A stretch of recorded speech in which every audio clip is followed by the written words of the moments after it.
um rapazinho que está começando a sua vida. A sabedoria também é uma mulher, o adultério e a insensatez também é uma mulher. Então as mulheres não fiquem chateadas que o adultério é comparado a uma mulher, porque a sabedoria também é uma mulher no livro de Provérbios. E a pergunta é, quem você vai seguir? A sabedoria ou a insensatez? Uma vida projetada por Deus ou uma vida projetada pelo mundo? Então, é por isso que a linguagem é poética. Eu não queria que você visse esse masculino e feminino, mas que você entendesse o que ele está falando quando ele escreveu o livro de Provérbios. E a maioria, nem todo o livro de Provérbios foi escrito por Salomão, mas uma boa parte foi escrito por Salomão. Adultério é muito importante em Provérbios, e olha esse versículo, diz assim, pode alguém, olha a linguagem, a alegoria, a linguagem poética, as perguntas retóricas, pode alguém colocar fogo no peito sem queimar a roupa?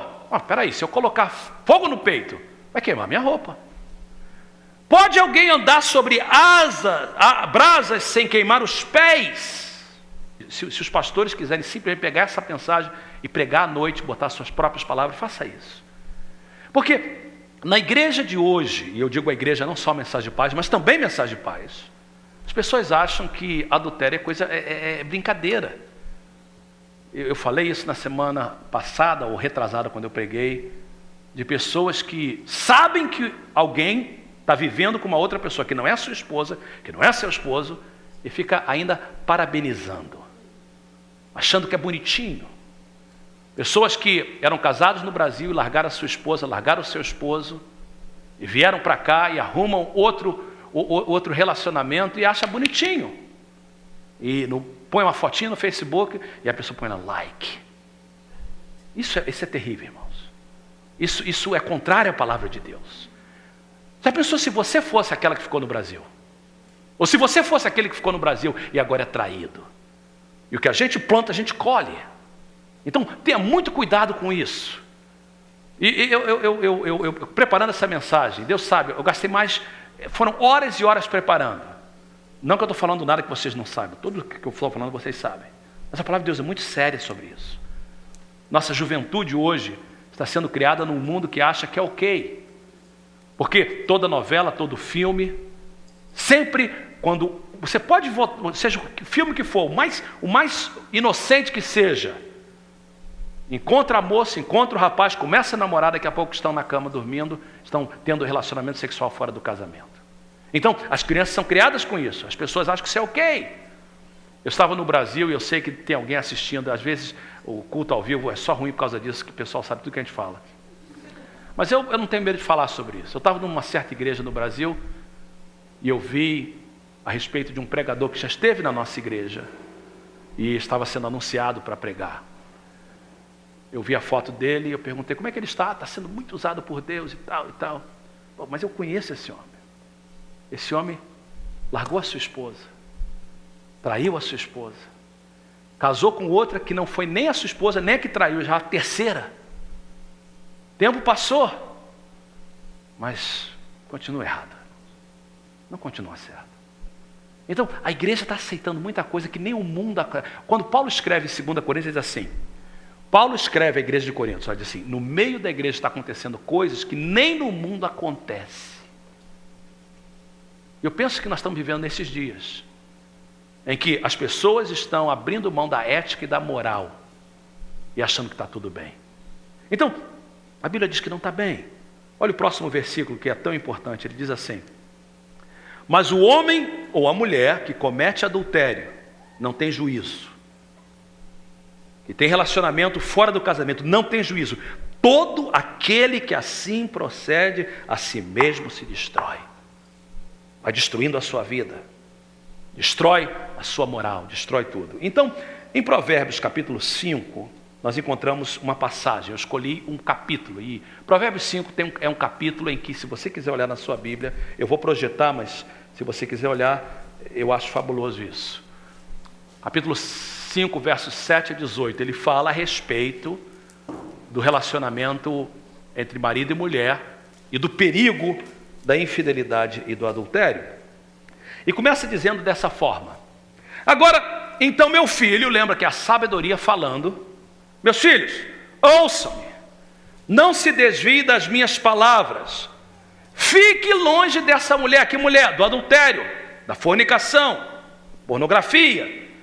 Não se aproxime da porta de sua casa, versos 7 e 8. Por quê? Olha a consequência de uma vida sem Deus, de uma vida vivida em adultério. Perda de honra e dignidade, para que você não entregue aos outros o seu vigor, nem a sua vida a algum homem cruel. Quando eu lia disso, eu lembrei de um exemplo que a pessoa é pública, todo mundo sabe, o exemplo do Tiger Woods. Então, Tiger Woods era o maior jogador de golfe que já existiu. Ele não deixou de jogar golfe. Ele continua muito bom, mas por que hoje ele já não é mais o que era? Porque ele perdeu a sua honra e dignidade. Então, ele continua jogando, mas não tem honra e já não tem dignidade. Então, o que acontece é que a pessoa que se envolve nisso, ela perde a sua honra e dignidade. Segunda coisa que diz ainda o mesmo capítulo, há uma perda de saúde. Diz assim: no final da vida de você gemerá como a sua carne e o seu corpo desgastado. Porque há uma vida de múltiplos parceiros, uma vida que não tem essa pureza que Deus preparou, ela causa doenças. Também diz a palavra de Deus que há remorso. Você dirá: como odiei a disciplina, como o meu coração rejeitou a repreensão. Eu não ouvi os meus mestres, eu não ouvi meus pastores, eu não ouvi meus pais, nem escutei aos que me ensinaram. E aí o verso número 14 diz que leva à ruína, cheguei à beira da ruína completa, à vista de toda a comunidade. Então, uma vida de pecado, uma vida contrária à palavra de Deus, que não tem disciplina nenhuma, não tem domínio nessa área, leva à ruína. E o verso seguinte diz que em vez disso, a palavra de Deus está dizendo, esse é o propósito de Deus, e a beleza da poesia: bebe das águas da sua cisterna, das águas que brotam do seu próprio poço. O que ele está falando?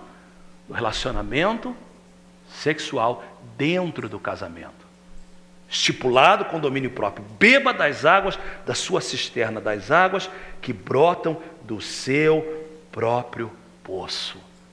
Por que deixar que as suas fontes transbordem pelas ruas e os teus ribeiros pelas praças?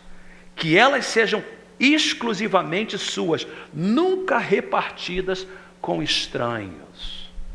E eu não sei se isso é cultural, mas a cultura brasileira ela é muito explícita, mais do que outras culturas. O brasileiro é conhecido, às vezes, pela área explícita, nessa área de, às vezes, até as brincadeiras e etc.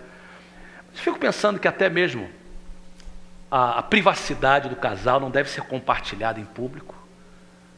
Às vezes eu estava no Brasil há pouco tempo atrás, sentado com casais, e eles começaram a falar coisas que não convém.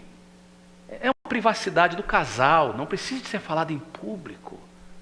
Não tem nada a ver com outras pessoas, só tem a ver com elas. A palavra de Deus diz que nunca repartidas com estranhos. Claro que está falando, propriamente dito, da vida sexual, mas também das coisas que acontecem. Guarda para você. E a palavra de Deus continua dizendo, muito bonita essa palavra: seja bendita a sua fonte, alegre-se com a esposa da sua juventude. Então, a vida sexual, Deus nos fez ser sexual. Nós somos seres sexuais, mas com domínio próprio. Quando não há domínio próprio na área sexual, o que acontece? Há adultério, há fornicação, e a falta de domínio próprio nessa área causa prejuízos. Primeira área, então, adultério. Segunda área, que eu quero falar que tem muito a ver com o que está acontecendo, às vezes, no corpo de Cristo, que é a área da bebida. Eu preciso de falar sobre isso. Eu gostaria muito que muita gente que não está na igreja hoje precisava de estar na igreja. Mas eu conto com vocês para levarem as boas novas. Eu conto, pode falar, o pastor falou isso no domingo. Muita gente precisa. Eu estou muito seco, desculpe, irmãos.